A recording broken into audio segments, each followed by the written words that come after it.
The rain poured mercilessly against the old weathered windows, filling the house with a rhythmic but foreboding tap. Anna stood by the living room window, watching her guest's shadow disappear down the corridor, the dim lighting casting eerie shapes on the walls. She hugged her shawl tightly, feeling a chill that went deeper than the autumn cold seeping into her bones. Something about him was off, something beyond his solemn demeanor and quiet manner. It was as if he was carrying a dark, invisible weight that clung to him like the shadows. Her guest, Mark, had been staying with her for almost 3 weeks now, a friend of a friend in desperate need of a temporary home.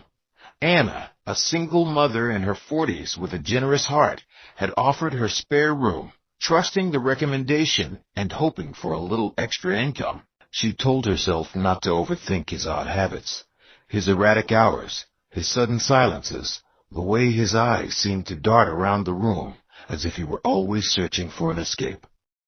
Then there were the little things, the smell of bleach that sometimes lingered in the air after he returned from a late night out, the extra locks on his door he'd installed without asking her, or the fact that she'd occasionally hear strange, muffled sounds coming from his room.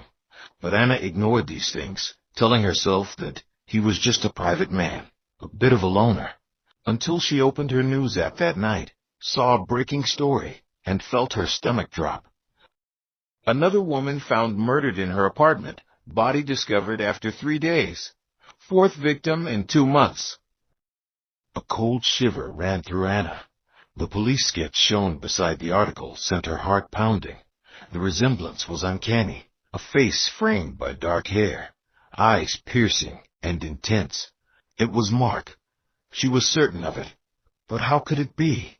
Mark was quiet, kept to himself. He was odd but polite. Was it even possible that he could be connected to the string of murders terrorizing the neighborhood? She closed her phone, locking her gaze on the door of his room down the hallway. The house felt suddenly too silent, her breaths too loud. She tried to shake off the idea, dismiss it as paranoia. But that night, when she heard Mark returning in the early hours, something in her shifted. She wasn't just scared, she was petrified. The next morning, she pretended to be cheerful, asking him about his plans for the day, watching him as he ate his breakfast with careful, calculated bites. His hands were rough and slightly bruised, the knuckles raw as if he'd been scraping them against something unforgiving. He caught her staring, and she quickly looked away. As the days passed, Anna grew more certain that her guest was hiding something sinister.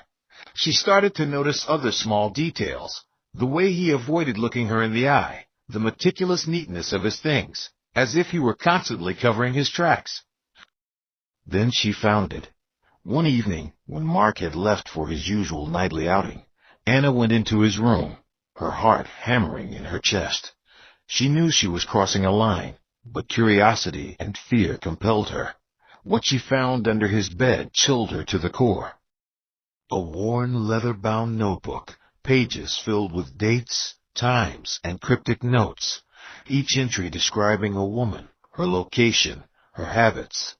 It was a record of his victims, each detail meticulously written in handwriting that was too neat, too controlled. She dropped the notebook, a horrified gasp escaping her lips. She had to leave, to go to the police, to do something. But as she turned to leave, she froze. The door creaked open, and Mark stood in the doorway, his expression unreadable. His gaze shifted to the notebook lying open on the floor, and then to Anna, his eyes darkening. The air between them turned electric with tension. "Anna," he said softly, taking a step closer, "why were you in my room?" Her heart pounded in her chest, her voice barely a whisper. I just wanted to clean." He smiled, a slow, unsettling smile that didn't reach his eyes. "You don't need to lie," he said, his voice smooth, almost soothing. "I think you already know." The next few moments felt like a slow-motion nightmare. Anna tried to step back, but he blocked her path, his frame looming larger in the doorway. His hands reached out, resting on her shoulders, almost gently, She felt trapped, like a mouse caught in the jaws of a snake. "I've been watching you too, you know," he murmured. "You are different from the others. So trusting, so predictable." Desperation flared within her. She'd heard about women who survived such encounters by keeping their composure, by staying calm. So she forced herself to smile, to laugh nervously, feigning ignorance. "Mark, you're scaring me," she said lightly. "Let's just forget this. I'll pretend I didn't see anything, okay?" But he wasn't fooled. His grip on her shoulders tightened, his expression shifting to one of cold resolve. "That's not how this works, Anna," he said quietly. "You're part of this now, whether you like it or not." Anna's mind raced, searching for any way out of this horrifying trap. She remembered her phone in her pocket, the police station's number saved on speed dial. But Mark was watching her, every flicker of her expression, every tremor in her hands. Just then, there was a loud knock at the front door, the sound breaking the tension like a thunderclap. Mark froze, his gaze darting toward the hallway. Anna seized the moment, slipping out of his grip and bolting toward the door. She threw it open to find her neighbor, an older woman with a kind but curious face. "Anna, I thought I heard some commotion," the neighbor said, looking between her and Mark. "Is everything all right?" "Yes," Anna managed, her voice barely steady. "I was just talking to my guest here." The neighbor glanced suspiciously at Mark, who was now standing a few feet back, his expression guarded but composed. Sensing the neighbor's unease, he gave a disarming smile, nodding politely. After a long pause, the neighbor reluctantly left, but Anna knew she wouldn't stay gone for long. The encounter had given her a tiny window of hope. Mark seemed rattled, his grip on control slipping.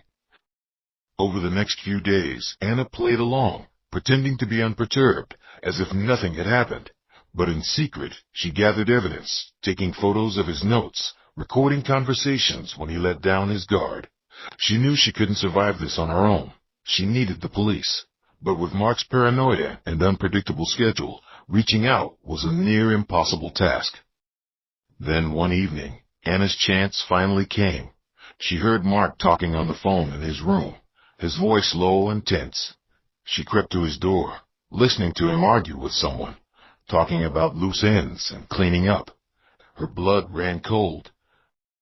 That night, as he left for his usual outing, Anna snuck out of the house and went straight to the police station, clutching the evidence she collected in a folder under her coat. The officers listened, their faces darkening with each detail she revealed.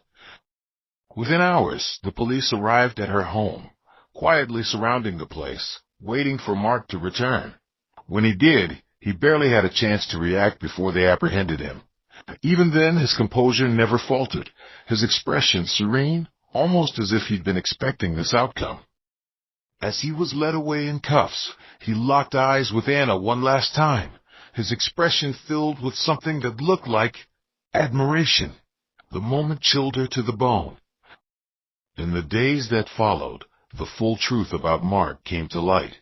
He was indeed the serial killer who'd been terrorizing the city. His carefully orchestrated life of violence and deception finally unraveled. The authorities hailed Anna as a hero, but she didn't feel like one. The memory of his dark, piercing gaze haunted her, lingering in the corners of her mind, a reminder of just how close she'd come to becoming his next victim.